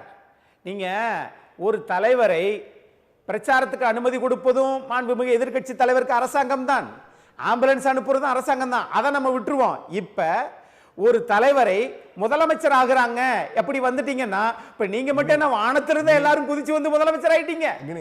எனக்கு ஒரு தாழ்மையான கருத்து ப்ளீஸ், மனசாட்சியில கை வச்சு பேசுங்க. ஒரு மருத்துவத்திற்காக, ஒரு உயிரை பாதுகாப்பதற்காக ஒரு ஆம்புலன்ஸ் போறது குற்றமா? பதில். எங்க வெறுமன போறது குற்றம் இல்லையா? 30 ஆம்புலன்ஸ் ஒரே மாதிரி போகுமா? என்னங்க இது? அக்னி 108 ஆம்புலன்ஸோட எதிர்க்கட்சி தலைவர் பக்கத்துல உட்கார்ந்திருக்கிற நம்ம துணை இயக்குனர் தெளிவா எக்ஸ்பிளைன் பண்ணார். 108 ஆம்புலன்ஸ் எப்படி போகும்? நீங்க முதலமைச்சரா இருந்தவருங்க, ஏங்க இப்படி பண்றீங்க? நம்ம குறை இதுதாங்க சொல்றேன், தலைவனுக்கு தற்குறிக்கு வித்தியாசம் தெரியாம பேசிக்கிட்டு இருக்கீங்கன்னு. ஒரு தலைவன்னா எங்க நாங்க பொதுக்கூட்டம், நீங்க ஆளுங்கட்சியா இருக்கிறப்ப நாங்க எங்க முதல்வரும் துணை முதல்வரும் பிரச்சாரத்துக்கு போகிறப்ப ஆம்புலன்ஸ் வருங்க. முதல் வார்த்தையா என்ன சொல்லுவாரு எங்க தலைவரும் துணை முதலமைச்சரும்? ஆம்புலன்ஸுக்கு வழி விடுங்க, அங்க இருக்கிற வண்டியை நகர்த்து, ஆம்புலன்ஸ் போகணும். அது எம்டியா போதா, அது ஆளை ஏத்திக்கிட்டு போதாங்கிறதெல்லாம் இல்ல. ஆம்புலன்ஸ் இஸ் ஜஸ்ட் ஆம்புலன்ஸ், அது உயிர் காக்கிறது, எசென்ஷியல் வெஹிக்கிள். அந்த அறிவு, குறைந்தபட்ச அறிவு கூட இல்லாம இவரெல்லாம் எப்படிங்க நீங்க தலைவரா ஏத்துக்கிட்டீங்க? இன்டர்நேஷனல் ரெகுலேஷன் வேற. அவ்வளவு பெரிய கூட்டத்துக்குள்ள ஆம்புலன்ஸ் உள்ள வர்றீங்க பாருங்க, அது உங்களுக்கு அறிவு சார்ந்த செயல் தான். ஒரு நிமிஷம் இதை மட்டும் சொல்லி முடிச்சேன். அதிமுக ஆட்சியில துணை முதலமைச்சர், அதிமுக ஆட்சியில இல்ல அதிமுக ஆட்சியில துணை முதலமைச்சர் எங்கெங்க வந்தாரு? எனக்கு இதுல ஆச்சரியப்படுறதுக்கு எதுவுமே இல்லை சார். நான் ஒரு விஷயம் சொல்றேன். மறைந்த முதலமைச்சர் மரியாதைக்குரிய மேடம் ஜெயலலிதா அவர்கள் ஒரு மருத்துவமனைக்கு செல்கின்ற பொழுது அன்றைக்கு ஒரு பத்திரிகை நிறுவனர் அவரை உடல்நலக் குறைவால் மருத்துவமனையில் அனுமதிக்கப்பட்டிருந்தார். அவரை பார்க்க போகின்ற பொழுது அங்கிருந்த மருத்துவர் இந்த செருப்போடு ஐசியூக்குள்ளே போகக்கூடாதுன்னு சொன்னார். அவ்வளோதான். அடுத்த நாள் அவர் கைது செய்யப்பட்டார். அந்த வழியில் வந்த எடப்பாடி பழனிசாமி அவரிடம் வேறு என்ன எதிர்பார்க்க முடியும்? எனக்கு ஒன்றே ஒன்று தான், நான் இதுக்கு கூட தீர்வு கிடைக்காது, இதுக்காவது தீர்வு வச்சுக்கோங்க. எடப்பாடி பழனிசாமி அவர் சொன்ன மாதிரி, பிரசன்னா சொன்ன மாதிரி இப்படியே கூட பேசிட்டோம். தயவு செய்து இந்த பயணத்தோட பேரை மட்டுமா மாற்றிங்க. பயணத்தோட பேர் மக்களை காப்போம். அங்கே போய் பேசுறது என்ன, எல்லாருக்கும் மண்டையை உடைப்போம்னு பேசுறாரு. மக்களை காப்போம்னு பயணத்துக்கு பேரை வச்சுட்டு ஆம்புலன்ஸ் டிரைவர் மண்டையை உடைப்போம்னு பேசுறீங்கன்னா, இது மக்களை காப்போம்ங்கிறதுக்கு பதில் மண்டையை உடைப்போம்னு பேர் வைங்க. சரி, மக்களை காப்போம் அப்படின்ற ஒரு பயணம் காப்போம். அது நீங்க சுற்றுப்பிரயாணத்துக்கு போகும்போது அப்படி வச்சுக்கோங்க. எதிர்க்கட்சி தலைவருக்கு இப்படி எல்லாம் சொல்லுங்க, நீங்க போலார் சொல்ல வேணாம். அது நீங்க போகும்போது வச்சுக்கோங்க. ஆமா ஆமா, நீங்க வச்சுக்கலாம். ஆனா ஒரு எதிர்க்கட்சி தலைவர், முன்னாள் முதலமைச்சர் அப்படி சொல்ல முடியாது. இந்த பயணத்துல சொல்ல வேணாம். இந்த பயணத்தில் திரு எடப்பாடி பழனிசாமி அவர்கள் பல விஷயங்களை பேசியிருக்கிறார். நேற்றைக்கு எதிர்க்கட்சி தலைவர் பேசின ஒரு உரையும் கூட நம்ம இன்னைக்கு விவாதத்துக்கு எடுத்துக்கலாம். முதலமைச்சர் ஒரு கருத்தை சொல்றார், நாங்கள் ஒன்றும் ஒரு ரெய்டு வந்துட்டா அதற்கு பயந்து பிஜேபியோட போய் கூட்டணி சேர்ந்துக்கிறவங்க இல்லை, அதுக்கு நாங்கள் ஒன்றும் பழனிசாமி இல்லை அப்படின்ற ஒரு கருத்தை சொன்னார் எதிர்க்கட்சி தலைவரை விமர்சனம் பண்ணி. இன்னைக்கு எதிர்க்கட்சி தலைவர் அதுக்கு பதில் சொல்லியிருக்கிறாரு, நாங்கள் ரெய்டுக்கெலாம் பயந்து கூட்டணி வைக்கிறவங்க இல்லை அப்படின்னு அவர் விளக்கம் சொல்லியிருக்கிறார். தொழில் சம்மந்தப்பட்டவங்க இடங்களில் ரெய்டு நடக்குது, அதுக்கும் எங்களுக்கு என்ன சம்மந்தம், அதுக்கும் அதிமுகவுக்கும் என்ன தொடர்பு அப்படின்னு கேட்குறாரு. இதில் அடிநாதமாக இருக்கிற ஒரு பாயிண்ட் வந்து, மீண்டும் மீண்டும் பிஜேபியோட கூட்டணி வைத்தது தொடர்பாக விளக்கம் தரக்கூடிய இடத்துல தான் இந்த பயணத்தில் இதுவரையிலும் எல்லா ஊர்களையும் அதை விளக்கம் தந்துட்டு இருக்கிற ஒரு இடத்துல தான் திரு பழனிசாமி அவர்கள் இருக்கிறார். ஸோ இது வந்து ஒரு அலையன்ஸை தொண்டர்கள் ஏற்காததுனால இந்த பிரச்சனையா, இல்லை அலையன்ஸை நியாயப்படுத்த வேண்டிய கட்டாயமும், இல்லை உண்மையிலேயே அலையன்ஸ் சரி அப்படின்னு அதை மக்கள்கிட்ட சொல்கிற இடத்துல இருக்கிறாரா? இல்லை, அந்த கட்டாயம் வந்து எதிர்க்கட்சி தலைவர் இருக்கிறதா நான் பார்க்கல. ஏன்னா அவருடைய சுற்றுப்பயணம் மேட்டுப்பாளையத்திலேருந்து ஆரம்பித்து விழுப்புரம் தாண்டும் போதே இது எந்த அளவுக்கு எடுபடும் அப்படிங்கிற ஒரு சந்தேகம் இருந்தது. அதுக்கு முக்கியமான காரணம் இவர் பாஜகவுடன் கூட்டணி சேர்ந்ததனால் எந்த அளவுக்கு வந்து டெல்டா பகுதிகளில் அதை தாண்டி நீங்கள் வந்து மதுரைக்குள்ளே போகும்போது பெரிய சிக்கல்கள் வரும் அப்படின்லாம் வந்தது. ஆனால் அதையெல்லாம் எதிர்கொண்டார். முதல் முறையாக அவர் வெளிப்படையாக சொன்னார், கொள்கை வேறு கூட்டணி வேறுலாம் சொல்லிட்டார். இப்போ இன்றைக்கு பேசினதாக சொல்லப்படுகிற நாங்கள் வந்து இடிக்கெல்லாம் பயந்து கூட்டணி வைக்கல அப்படிலாம் சொன்னதெல்லாம் கூட ஏற்கனவே சொன்னது தான், புதுசாக நேற்றி சொன்னதா இல்லை, ஏற்கனவே அவர் சொல்லிட்டார். கூட்டணி பற்றிய விஷயங்கள் என்ன சொல்லணுமோ அதை சொல்லிட்டார். ஆனாலும் வந்து ஆளுங்கட்சி தரப்பும் திமுக கூட்டணிக்காரர்களும் ஊடகங்களும் திரும்ப திரும்ப இந்த ஒரு விஷயத்தை முன்வைத்தன, கூட்டணிக்காக நியாயப்படுத்துகிறாரு, கூட்டணி தான் மிகப்பெரிய பலவீனம் அப்படிங்கிறது. ஆனால் களத்தில் இது எடுபடவே இல்லை. நான் பார்க்குறேன், அவர் போனதுக்கப்புறம் 2 நாள் கழித்து அந்த பகுதியில் நான் பயணம் செய்திருக்கிறேன். கோவில்பட்டி போயிருக்கேன், தென்காசி போயிருக்கேன், கந்தர்கோட்டை, மயிலாடுதுறை எல்லா பக்கமும் போயிருக்கேன். பெரிய அளவில் மக்கள் மத்தியில் ஒரு வரவேற்பு இருந்திருக்கிறது. அவர் போனதுக்கு அப்புறம் அவருடைய கூட்டம் பேசுபொருளாக இருந்திருக்குது. அதனால் இன்னைக்கு அவர் எடுத்துக்கொண்ட அந்த சுற்றுப்பயணங்கள் ரொம்ப திட்டமிடலோடு தான் செய்யப்பட்டிருக்கிறது. இன்னைக்கு குறிப்பாக முக்கியமாக நீங்கள் பார்த்தீங்கன்னா இன்னைக்கு அணைக்கட்டு இந்த பகுதி இது ரொம்ப முக்கியமான விஷயம். ஏன்னா கடந்த 2021 சட்டமன்ற தேர்தலில் 10,000 வாக்குகளுக்கு குறைவான தொகுதிகளில் அதிமுக தோற்று போன இடங்கள் இங்கே தான் வருது. வேலூர், கிருஷ்ணகிரி இந்த பக்கம் தான் வருது. ஸோ இந்த இடங்களில் நீங்கள் வந்து திரளுகிற கூட்டத்தை நம்ம வந்து ரொம்ப உன்னிப்பாக கவனிக்க வேண்டும். இப்போ இந்த ஆம்புலன்ஸ் விஷயத்தை வந்து அரசியல் ரீதியாக அணுகலாம். 20-30 தடவை இதுவே நடந்திருக்குதா நீங்கள் சொல்கிறீங்களா, அதுக்கு என்ன ஆதாரம் இருக்கிறது நீங்கள் சொல்லுங்கன்னு சொல்லிட்டு அரசியல் ரீதியாக எதிர்கொள்ளலாம். ஆனால் நீங்கள் டெக்னிக்கலாக உள்ளே போகும்போது இல்லை சிஸ்டம் சரியாக இருக்குது, ஆம்புலன்ஸ்லாம் கரெக்டான இடத்துல இருக்குது அப்படின்னு நம்ம வந்து அந்த சிஸ்டத்தை ஜஸ்டிஃபை பண்ணும்போது அது மக்கள் மனதில் வேறு விதமான உணர்வை தரும். அது வந்து எடப்பாடி அவர்களுக்கு சாதகமாக அமையும். இன்ஃபேக்ட் இந்த விஷயத்தில் எடப்பாடி வரம்பு மீறி சொல்கிறதா தான் நான் பார்த்துக்கிறேன். அந்த கமெண்ட், அதுவும் குறிப்பாக ஆம்புலன்ஸ் டிரைவரை பற்றின கமெண்ட் வரம்பு மீறி தான் இருந்தாலும் அவர் தொட்ட ஒரு கோர் விஷயம் வந்து அது வந்து அரசியலுக்கு பயன்படும். அது ஏன்னா அந்த சிஸ்டம் அப்படி தான் இருக்குது. அதனால் இதை வந்து அரசியல் ரீதியாக எதிர்கொள்வதாக சரியாக இருக்கும். இது ஒட்டுமொத்தமாக சிஸ்டம் சரியாக இருக்குன்னு நம்ம சொல்கிறது ஒரு விதத்தில் இந்த பகுதி மக்கள், ஏன்னா ரொம்ப முக்கியம், இவங்க வந்து ரொம்ப ஸ்விங் ஆகிறதுக்கான வாய்ப்புகள் அதிகமாக உள்ள பகுதி. மொத்தமே 45 தொகுதிகள், அந்த தொகுதிகளில் தான் 10,000 வாக்குகள் குறைவாக அதிமுக தோற்று போன இடம். இந்த 40 தொகுதியில் பெரும்பாலான தொகுதிகள் இங்கே தான் வருது. ஸோ அந்த இடத்தை நீங்கள் வந்து அந்த இடத்துல வந்து நீங்கள் ரொம்ப கேர்ஃபுல்லாக ப்ளே பண்ண வேண்டிய கட்டாயத்தில் திமுக இருக்கிறது. இதை போகிற போக்கில் நம்ம சொல்ல முடியாது. ரொம்ப குறிப்பாக இதை ரொம்ப தெளிவான விளக்கங்கள்லாம் கொடுக்கணும். எந்த அளவுக்கு சுகாதாரத்துறை மேம்பட்டு இருக்கிறது. அதாவது இப்போ திரும்ப நான் ஒரு விஷயம் திரும்ப அதான் சொன்னேன், எடப்பாடி பழனிசாமி அவர்களோட ஆட்சியிலேயே கமலஹாசன் அவர்கள் மேற்கொண்ட பிரச்சாரத்தின் போது இப்படி ஒரு சம்பவம் நடந்ததாக சொல்லப்பட்டது, அவர் பத்திரிகையில் ரிப்போர்ட் ஆயிருக்கு. அப்படி இருக்கும்போது அதே சம்பவம் இன்னைக்கு நடந்ததுன்னா அப்புறம் எதுக்கு, என்ன வித்தியாசம்? இந்த விடியல் ஆட்சிக்கும் எடப்பாடி பழனிசாமி ஆட்சிகளுக்கு என்ன வித்தியாசங்கிறது மக்கள் கேட்பாங்கல்ல. ஸோ இப்போ அது ஒரு அந்த ஆட்சிக்கும் வேறு விதமான ஆட்சியாக தான் நான் கொடுக்கறதுக்காக தான் வந்திருக்குங்க போது அந்த எந்த விதமான டிஃப்ரென்ஸ் இருக்கும்போது மக்கள் எப்படி புரிந்து கொள்வார்கள். அதனால் இது ரொம்ப நான் கடந்து போக விரும்பல. இது ரொம்ப முக்கியமான விஷயம். இதில் ரொம்ப நிறைய மல்டி டைமென்ஷன் நிறைய விஷயமா இருக்கிறதா நான் பார்க்குறேன். குறிப்பாக நீங்கள் சொல்கிற கூட்டணிக்கு வந்து அவர் ஜஸ்டிஃபை பண்ண போதிய அளவு அவர் நியாயப்படுத்தி விட்டார். நீங்கள் எல்லா இடங்களையும் போகும்போது கூட்டணி பற்ற பேசுபொருள் பெரிதாக இல்லை. அவங்க முழுக்க அவர் எடுத்துக்கொண்ட விஷயங்கள் எல்லாமே களத்தில் என்ன பிரச்சனை அங்கே தான் பார்க்குறாரு. குறிப்பாக அந்த காலத்தில் அவர் மாநில அளவிலான பிரச்சனையை பற்றி அவர் எங்கேயுமே பேசலை. இன்க்ளூடிங் இந்த அணைக்கட்டு பிரச்சாரம் கூட பாருங்க, எங்கேயுமே அவர் மேட்டுப்பாளையத்திலேருந்து தொடர்ந்து இன்னைக்கு அணைக்கட்டு வரைக்கும் எங்கேயுமே ஒரு மாநில அளவிலான பிரச்சனைகளை பற்றியோ இல்லை தேசிய அளவிலான பிரச்சனைகளை பற்றி பேசவே இல்லை. அந்த உள்ளூர் பிரச்சனைகள் தொட்டு கேட்கிறார். அதுதான் மக்கள் மத்தியில் ஒரு பெரிய வரவேற்பு இருக்கு. இதற்கு திமுகவுடைய கூட்டணி கட்சி எந்த அளவு கவுண்டர் அட்டாக் கொடுக்க போறாங்க அப்படிங்கிறத நான் ரொம்ப ஆவலாக எதிர்பார்த்துட்டு இருக்கேன். ஓகே செந்தில், 4 பாயிண்ட்டை சொல்கிறார். ஒன்று, எடப்பாடி பழனிசாமி அவர்கள் போகிற இடங்கள் வந்து ரொம்ப முக்கியமான இடங்கள். போகிற இடங்களில் ஒரு எழுச்சியும் கூட்டமும் திரள்கிற கூட்டத்திட்ட இருக்குது. அவர் பிரச்சாரத்தை முடித்துவிட்டு சென்ற பிறகும் அது ஒரு பேசு பொருளாக அந்த பகுதியில் இருக்குது. ஒரு கூட்டணிக்கு போதுமான அளவுக்கு விளக்கத்தை அவர் கொடுத்துட்டாரு. ஜஸ்டிஃபிகேஷன் என்ன தரணுமோ அதை செய்துட்டாரு. ஆனால் அதை தாண்டி பேச வேண்டியது செல்லுகிற இடங்களில் உள்ளூர் பிரச்சனையை மையமாக பேசுகிறார். அந்த பிரச்சனைகள் 10,000 ஓட்டு வித்தியாசத்தில் தான் போன தேர்தலில் தோத்த இடங்களில் இந்த பிரச்சனைகள் பேசுவதுன்றது ஒரு தாக்கம் இருக்கும் அப்படின்ற ஒரு கோணத்தை முன்வைக்கிறேன். அது தேர்தல் முடிவுகளில் வெளிப்படக்கூடும் சார். அதில் அவர் ஒரு பாயிண்ட் ஒரு புள்ளி வார்த்தை சொல்லுவார், நான் ஒரு புள்ளி வார்த்தை சொல்லுவேன். அது தேர்தல் முடிவுகள் தான் தீர்மானிக்கக்கூடியதாக இருக்கும். ஆனால் அதுக்கு சொல்கிறதுக்கு முன்னாடி ஒன்று அவர் சொன்னார், நீங்கள் டெக்னிக்கலாக அணுகக்கூடாது, சுகாதாரத்துறை என்ன செய்தது என்பதை சொல்ல இருந்தால் அது சரியாக இருக்குன்னாரு. மக்களை தேடி மருத்துவம் திட்டத்திற்கு ஐநாவினுடைய United Nations interagency task force award மிகச் சமீபத்தில் தமிழ்நாடு அரசிற்கு சுகாதாரத்துறைக்கு ஐநாவினுடைய இந்த உயர்ந்த விருது கிடைத்தது அப்படிங்கிறதையும் இன்னுயிர் காப்போம் 48 மூலம் ஏராளமான மக்களுடைய உயிர் காக்கப்பட்டிருக்குது அப்படிங்கிறதையும், இந்த மலிவு விலையில் மிக குறைந்த விலையில் மருந்தகங்களை முதலமைச்சர் திறந்து வைத்த திட்டம் மிகச் சிறப்பான திட்டம் அப்படிங்கிறதையும், நலம் காக்கும் ஸ்டாலின் என்ற இந்த திட்டத்தின் மூலமாக இப்பொழுது நேரடியாக மக்களை சந்தித்து நடக்கக்கூடிய அந்த திட்டம் எவ்வளவு பாராட்டை பெற்றிருக்கிறது அப்படிங்கிறதையும், கலைஞர் பன்னோக்கு மருத்துவமனையில் எவ்வளவு அறுவை சிகிச்சைகள், இதய அறுவை சிகிச்சைகள், சிறுநீரக மாற்று அறுவை சிகிச்சைகள் வரைக்கும் நடந்திருக்கிறதையும் எல்லாத்தையும் டேட்டாவாக பல விவாதங்களை நம்ம வச்சிருக்கிறோம். ஸோ அதை பேசினா அது ஒரு தனி விவாதமாக பேசலாம். சுகாதாரத்துறையினுடைய சிறப்புகளை பற்றி அந்தந்த உள்ளூர் பிரச்சனைகளை பேசுகிறார். அது மக்கள் மத்தியில் எடுபடும் அப்படின்னா, நண்பர் ராம்கி குறிப்பிட்டு இந்த ஊரில் இந்த விஷயத்தை பேசினாரு, அது திமுக ஆட்சி காலத்தில் தான் ஏற்பட்ட பிரச்சனை அப்படின்னு சொன்னார்னா அதை பற்றி விவாதிக்கலாம். மாறாக என்ன நடந்துச்சுன்னா அது பேக் ஃபயர் ஆச்சுங்கிறதுக்கு ஒரு உதாரணம் சொல்கிறேன். முதல் கோணல் முற்றிலும் கோணல். இவர் தொடங்கிய முதல் நாளை, மரியாதைக்குரிய எதிர்க்கட்சி தலைவர் எடப்பாடி கே பழனிசாமி அவர்கள் பிரச்சாரத்தை தொடங்குகிற முதல் நாள் விவசாயிகளை அழைத்து வச்சுட்டு பேசுகிறார் சார். அதில் ஒரு விவசாயி கேட்குறாரு, இவங்க எவ்வளோ நாள் கிளைம் பண்ண அத்திக்கடவு அவிநாசி திட்டத்தை பற்றி.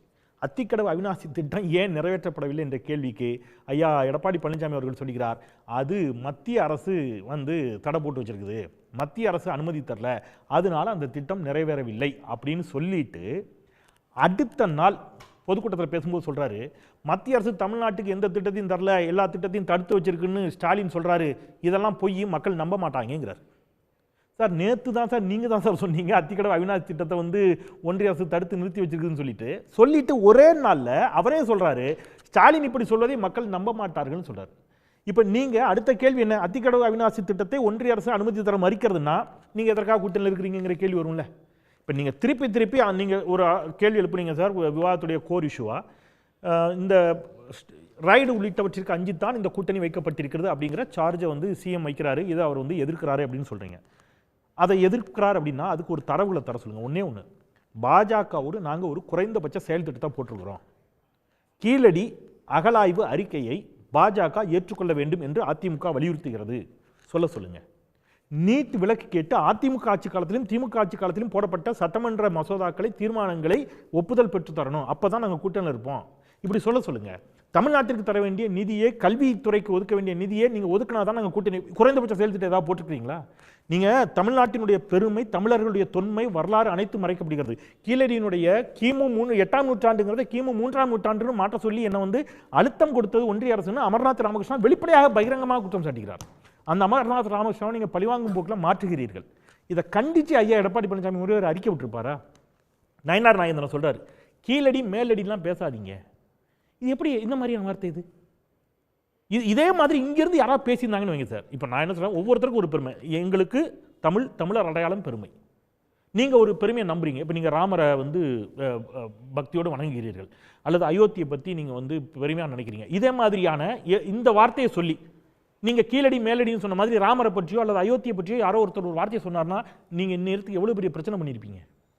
அப்போ தமிழர்களுடைய வரலாறு தொடர்பாக இது எதற்குமே மறுப்பு சொல்லாத காரணத்தினால் நீங்கள் இந்த சோதனைகளுக்கு, அமலாக்கத்துறை சோதனைகளுக்கு அஞ்சுத்தான் கூட்டணி வைத்திருக்கிறோம் என்ற ஒரு சந்தேகம். இன்னொரு கூடுதலாக ஒரே ஒரு சந்தேகம் சார். என்ன காரணம் அப்படின்னா, இதே இரட்டை இலைக்கு லஞ்சம் கொடுக்க முயன்ற வழக்கில் பாஜகவால் கைது செய்யப்பட்டு திகார் சிறையில் அடைக்கப்பட்டவர் டிடிவி தினகரன். நீ கூட்டணிக்கு போய் சேர்ந்தார், அந்த வழக்கு என்னாச்சுன்னே தெரியல.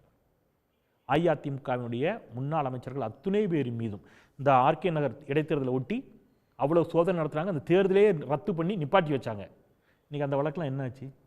மற்ற மாநிலங்களில் நீங்கள் இவ்வளவு வழக்க விரைவுபடுத்துகிறீர்களே, திமுகவினுடைய அமைச்சர்கள் மீது இவ்வளவு வழக்க விரைவுபடுத்துகிறீர்களே, செந்தில் பாலாஜி ஹார்ட் ஆப்ரேஷன் பண்ண பிறகும் நீங்கள் அவருக்கு பிணை கொடுக்க மறுத்து அவரை சிறையில் வச்சுருந்தீங்களே.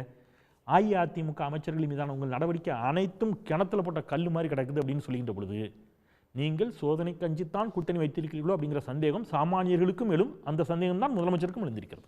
அக்னி, நீங்கள் 1000 கட்டுக்கதைகளை மக்கள்கிட்ட விதைச்சிக்கிட்டே இருங்க, ஆனால் மக்கள் உங்கள் ஆட்சியை விரும்பவில்லை. எவ்வளவு கடன் வாங்கியிருக்கோம், எவ்வளவு விலைவாசி உயர்ந்திருக்குது, மக்கள் ஏன் இவ்வளவு திரளாக எதிர்க்கட்சி தலைவர் பின்னால் கூட்டம் கூடுகிறது என்பதை நீங்கள் மனசாட்சியோடு சிந்திக்க தொடங்குனீங்கனாலே போதும், இந்த ஆட்சி மாறப்போகுதுன்னு அர்த்தம். அது ஒருவர் இருக்கட்டும், அவர் தான் வெளிப்படையா சொல்றாரு, எனக்கு என்னங்க பயம், ரைடு வந்தா பார்க்க போறோம், இதுக்கு மீறியும் நம்பவில்லை அப்படின்னு சொன்னா நீங்க இதை சொல்லி நீங்க மக்களுக்கு நல்லதை செஞ்சு ஆட்சிக்கு வருவோம் அப்படின்ட்டு நீங்க என்னைக்கும் பேச மாட்டேங்கிறீங்க. இல்லைங்க பாருங்க, அதிமுக பாஜக கள்ள கூட்டணி, அதிமுக பாஜகவை வந்து தூக்கி பிடிக்குது. இதையே சொல்லிக்கிட்டு இருக்கீங்களே, தமிழ்நாடு மக்களை திமுக அரசாங்கம் தூக்கி பிடிக்கிறதா? இல்லையே. ஆகவே நீங்க பேசிக்கிட்டே இருங்க. ஆட்சி மாற்றம் என்பது உறுதி. அது இந்த சுற்றுப்பயணத்தின் வாயிலாக நீங்க பார்த்திருப்பீங்க. அதுக்கு தான் இந்த ஆம்புலன்ஸ் ஒரு எடுத்துக்காட்டா இருக்குது. அதுக்காக இப்படி நடந்திருக்க கூடாது, அது நடக்குதா அப்படின்லாம் கிடையாது. இதே பள்ளிகொண்டால இருந்து அணைக்கட்டு வரைக்கும் கடந்த ஓராண்டில் எத்தனை முறை அந்த டோல்கேட் வழியாக இது பயணம் செஞ்சதுன்னு சொல்லி கேட்டா அது சொல்ல மாட்டீங்க. மானுடத்திற்கு எதிரானவர்கள் இல்லை, திமுகவினுடைய சதித்திட்டங்களுக்கு அதிமுக எதிரானது. அதுக்கு ஆதாரம் தான் இந்த ஆம்புலன்ஸ் சொல்றோம். நீங்க சொல்லிக்கிட்டே இருங்க. இந்த ஆட்சி மாற்றம் நடப்பது உறுதி. நீங்கள் மக்களை காப்பதை காட்டிலும் இந்த ஆட்சியை காப்பாத்துறதுக்கு என்னென்னமோ நாடகம் போடுறீங்க. மக்கள் நம்ப தயாராக இல்லை அப்படின்றது என்னுடைய பார்வை. ஒரு விஷயம் சொன்னீங்க, திமுகவில் வந்து என்ன வளம் அப்படின்னு சொன்னீங்க. நான் சொல்ல வேண்டியதில்லை. தொழில் முதலீட்டில் இந்தியாவிலேயே இன்றைக்கு முதலிடத்தில் திராவிட முன்னேற்ற கழக திராவிட மாடல் ஆட்சி. தொழில் முதலீடு ஊக்குவிப்புக்கான மாநிலத்தினுடைய பட்டியலில் முதலிடம். முடிச்சறேன். தனிநபர் வருமானத்தில் இந்தியாவிலேயே பெரிய மாநிலங்கள் பட்டியலில் 2வது இடம், ஒட்டுமொத்த அளவில் முதலிடம். தேசிய சராசரியை விட 3 ரூபாய் அதிகம் எடுத்திருக்கிறது. அதை போலவே வேலை வாய்ப்பை பொறுத்தவரையில் கிட்டத்தட்ட பெண்கள் அதிகமாக வேலை பார்ப்பது எப்படி, 62% பெண்கள் வேலை பார்ப்பது தமிழ்நாட்டில் தான். இந்தியாவிலேயே ஏறக்குறைய 2.5 லட்சம் கோடி முதலீடுகளுக்கான வாய்ப்புகளை உருவாக்கி ஏறக்குறைய 2 கோடி பேருக்கு வேலை வாய்ப்பை உருவாக்கி கொடுத்தது இந்த மாநிலம்தான். கல்வியில தொடக்க கல்வியில சுதந்திர இந்தியாவிலேயே 99.9 என்ரோல்மெண்ட் ரேஷியோவை உருவாக்குனது திராவிட மாடல் ஆட்சி தான்.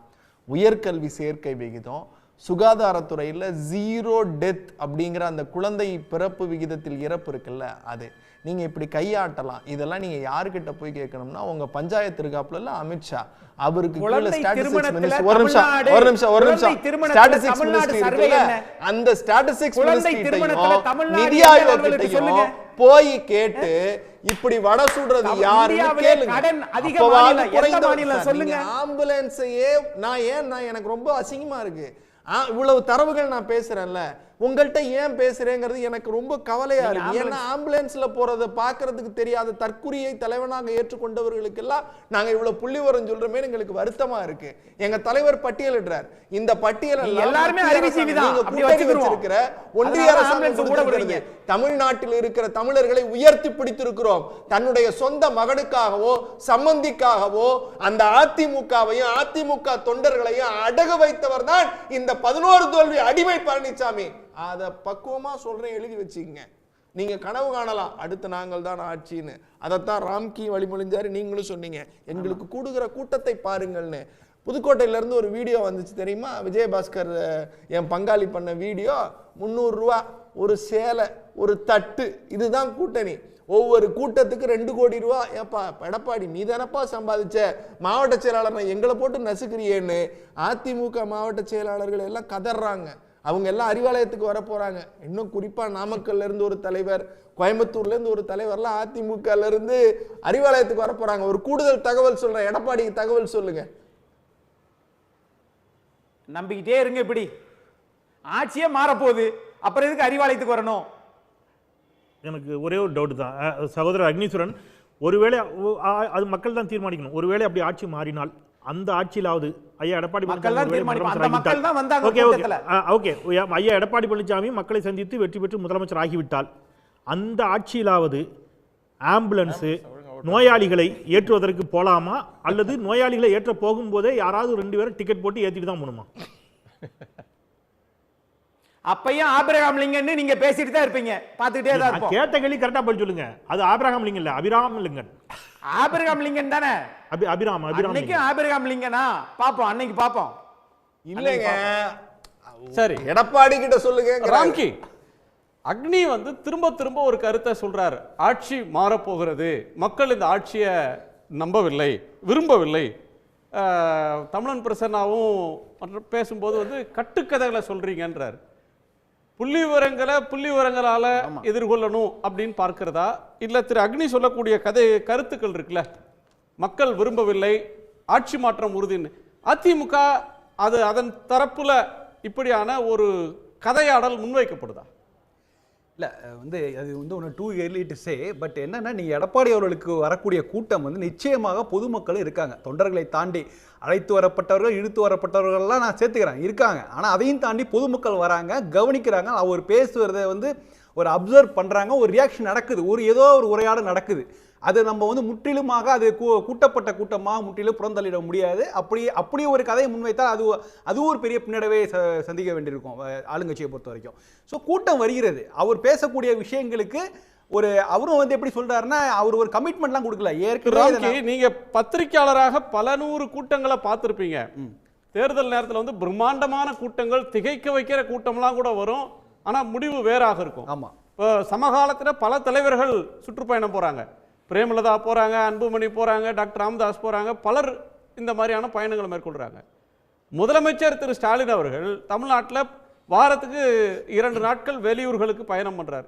அங்க மணிக்கணக்கில் 4 கிலோமீட்டர் 5 கிலோமீட்டர்னு ரோட் ஷோ பண்றாரு. மக்கள் வந்து செல்ஃபி எடுத்துக்கிறத பார்க்கிறோம். ஏராளமான பெண்களும் ஆண்களும் வந்து அவரை பார்க்க வர்றதை பார்க்கிறோம். ஸோ தலைவர்கள் சென்றால் மக்கள் பார்க்க வர்றது இயல்பு அப்படின்னு பார்க்கிறதா, இல்லை இது வேற ஏதேனும் ஒரு பொலிட்டிக்கல் மெசேஜை சொல்லுதுன்னு இப்போவே இன்டர்பிரேட் பண்ண முடியுமா? இல்லை, நான் அதான் சொல்கிறேன். இது வந்து இதெல்லாம் வெற்றி வாய்ப்புக்கு இட்டு செல்லுமாங்கிறதுலாம் அடுத்த வர காலப்போகிறோம். ஆனால் வந்து இது ஒரு தொடக்கம் இல்லை. மோரோவர் எடப்பாடி பொறுத்த வரைக்கும் பெரிய நெருக்கடிகள்லாம் இல்லை. நீங்கள் பாருங்கள், அவர் களத்துக்கு போகிறார். அவர் என்ன சொல்கிறார், நாங்கள் செய்த விஷயங்கள் பல விஷயங்கள் நடக்கலை, திமுக கொடுத்த வாக்குறுதிகளை ரொம்ப பிளைனாக சொல்கிறார். அவருக்கு வேறு விதமான நெருக்கல் கிடையாது. ஆனால் திமுகவுக்கு எப்படின்னா, பாஜகவை எதிர்க்கணும், அதிமுகவை எதிர்க்கணும், தன்னுடைய ஆட்சியோட சாதனைகளை சொல்லணும், எல்லா விஷயங்களும் செய்யணும். நீங்கள் வந்து இப்போ இன்னைக்கு ஒவ்வொரு கட்சிகளுக்குமே மோர் தென் ஒரு எதிரி இருக்காங்க. கொள்கை எதிரிங்கிறாங்க, அரசியல் எதிரிங்கிறாங்க. ஒரு சினிமாவில் கூட ஒரு வில்லன் கிடையாது, இப்போ 2 வில்லன் வராயிடுச்சு. மக்கள் ரசிக்கிறாங்க. அதிமுகவை எதிர்க்கிறது கொஞ்சம் கஷ்டம். அதிமுகவும் பிஜேபியும் சேர்ந்து நிற்கும் போது எதிர்க்கிறது அதை விட ஈஸி இல்லையா? இல்லையா? இப்ப நம்ம நண்பர்கள் பேசும்போது கூட முழுக்க நீங்க அதிமுக எதிர்ப்பை நீங்க கவனம் செலுத்தீங்கன்னா அதை பாஜக எதிர்ப்பு அதை மறந்துடுவோம். நம்ம பாஜக எதிர்ப்பு தான் ரொம்ப முக்கியமான விஷயம் திமுக பொறுத்தவரை. நீங்க அதான் பேஸ்மெண்ட். அதை சொல்லிவிட்டு தான் அப்புறம் அதிமுக எதிர்ப்பை எதிர்க்க முடியும். ஸோ அதனால இது ரெண்டு குதிரைகளையும் நீங்க சரியா ஓட்டுறதுல ஒரு பெரிய சிக்கல் இருக்கும்.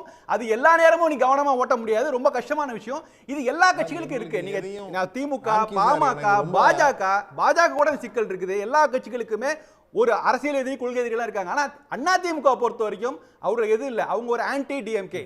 ஸோ திமுக மட்டும்தான் எதிரி. அது அந்த விஷயத்துல அவருக்கு ஒரு பெரிய கிஃப்டடு. அதனால அவர் எளிதாக அவரை முன்னோக்கி செல்கிறார் நான் பார்க்குறேன். ஓகே, அதே நிறைவு பார்வை எடுத்துக்கிறேன். திரு செந்தில் நிறைவு பார்வை. ஏன் அதிமுகவோட பாஜக அதிகமாக எதிர்க்கிறாங்கன்னு கேட்டார். தலைமையை தான் சார் எதிர்ப்பாங்க எப்பொழுதுமே. எதற்கு கிளைக்கழகத்தோட போய் சண்டை போட்டுட்டு இருக்கணும்? ஸோ அதிமுக இன்றைக்கு பாஜகவின் ஒரு கிளைக்கழகமாக மாறி நிற்கின்ற பொழுது அதிமுகவினுடைய தலைமையிடமாக இருக்கக்கூடிய பாஜகவை எதிர்ப்பது தான் சரியானதாக இருக்கும். நான் இது வெறும் ஏதோ விமர்சன போக்கில் சொல்லலை.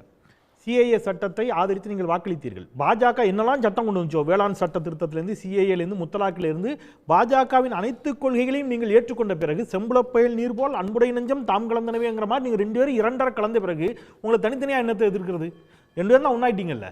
அதனால ஒன்றா தான் எதிர்ப்பாங்க. கூடுதலாக தலைமையை எதிர்ப்பார்கள். அவ்வளோதான். நன்றி. அக்னி நிறைவு பார்வை. சார், அவர் சொன்னது சரி. ஏன்னா கிளைக்கழகமாக மாறிடுச்சு அப்படின்னு சொல்லி பெருந்தலைவர் காமராஜர் ஏசி இல்லாம தூங்க மாட்டாருன்னு சொல்லி சொன்ன அந்த விவகாரத்தை காங்கிரஸ் கட்சி மத்தியில் இருக்கக்கூடிய அன்னை சோனியா காந்தியோ திரு மல்லிகார்ஜுன கார்கேவோ இந்திய நாட்டினுடைய எதிர்க்கட்சி தலைவர் ராகுல் காந்தியோ இந்த பிரச்சனையை பேசி முடிக்கல. காங்கிரஸ் கட்சியினுடைய கிளை கட்சியாக இருக்கக்கூடிய திமுக தான் அந்த பிரச்சனையை தமிழ்நாட்டுக்குள்ளே பேசி முடிச்சிட்டாங்க. ஆக காங்கிரஸ் கட்சியினுடைய கிளை கட்சியாக திமுக இருக்கிறது, பாஜகவினுடைய கிளை கட்சியாக அதிமுக ஒருபோதும் வராது, வரவும் கூடாது. அது தமிழ்நாட்டு மக்களுடைய எண்ணம், விருப்பம். ஆகையினால பாஜகவை சொல்லி சொல்லி சொல்லி நீங்க நல்லது செய்யாம ஆட்சிக்கு வந்துடுறீங்க நீங்க நினைச்சீங்கன்னா உங்களுக்கு நீங்களே அண்ணாந்து பார்த்து எச்சி துப்பிக்கிறீங்கன்னு அர்த்தம். நல்லது செய்யாமலே ஆட்சிக்கு வந்துருவீங்கன்றாரு. உங்க நிறைவு பண்ணல. இவங்க 2 பேரும் தொடர்ச்சியா இப்படியே பயணிக்கணும், 2 பேரும் போகணும். குறிப்பாக ஹெச் ராஜாவையும் கூட கூட்டிக்கிட்டு எடப்பாடி பழனிசாமி பிரச்சாரத்துக்கு போகணும். இதை நாங்கள் ரொம்ப விரும்புகிறோம். உங்களுக்கு வேணும்னா பயண செலவு நாங்கள் தரோம். 2 பேரும் சேர்ந்து போங்க, 2 பேரும் பேசுங்க, இப்படியே பேசுங்க. ராம்கி சொல்றது மாதிரி அந்த கூட்டமெல்லாம் இப்படி ஒரு அற்புதமான சொற்பொழிவை கேட்பதற்கு ஆம்புலன்ஸில் வர்றவனை அடிங்கன்னு சொல்கிற அளவுக்கான பேச்சையெல்லாம் கேளுங்க, மக்கள் வாக்களிப்பாங்க. நீங்கள் ஒரு விஷயம் சொன்னீங்கல்ல சார், நீங்கள் அதிமுக வந்து தனித்து செயல்படுது அப்படின்னு, அது பேசுகிறப்ப உங்கள் முகத்தில் லைட்டாக ஒரு சிரிப்பு வந்தது, உங்கள் மனசாட்சி டபுக்குன்னு வெளியில் வந்து சிரிச்சிட்டு போச்சு. நான் ஒரு விஷயம் சொல்கிறேன் சார், 3 விஷயம் சொல்கிறேன், இதுக்கு மறுப்பு முடிஞ்சால் சொல்லுங்கள் சார். 1, உங்கள் பிள்ளையும் முடிச்சறேன் அக்னி முடிச்சறேன், டோன்ட் கன்ஃபியூஸ். நம்ம பிள்ளைகள், ஏழை எளிய பிள்ளைகள் படிக்கிற குழந்தைகளுக்கான அந்த படிப்பு நிதியை சர்வசிக்ஷா அபியானை நிப்பாட்டி இப்போ வரைக்கும் நான் பணம் தர மாட்டேன்னு சொல்ற ஒரு கொடுங்கோல் கட்சியான பாஜகவை அதிமுக ஆதரிக்கிறது. அதை நீங்கள் ஆதரிக்கிறீர்கள். என் தமிழின் பெருமையான சரஸ்வதி நாகரிகம் ஆத்துக்கு அடியில போதுங்கிறான். என் தமிழன் கிமு 6000 நூற்றாண்டுகளுக்கு முன்னால் மணலடியில் தோண்டி சுடுமணலால் பாதம் செய்து தங்கத்தால் அணிகலன் செய்து கடவுள் மறுப்பை வலியுறுத்தி மூத்தோர்கள் குடிக்கடவுளாக வணங்கிய அந்த ஆய்வறிக்கை 960 ஆய்வறிக்கை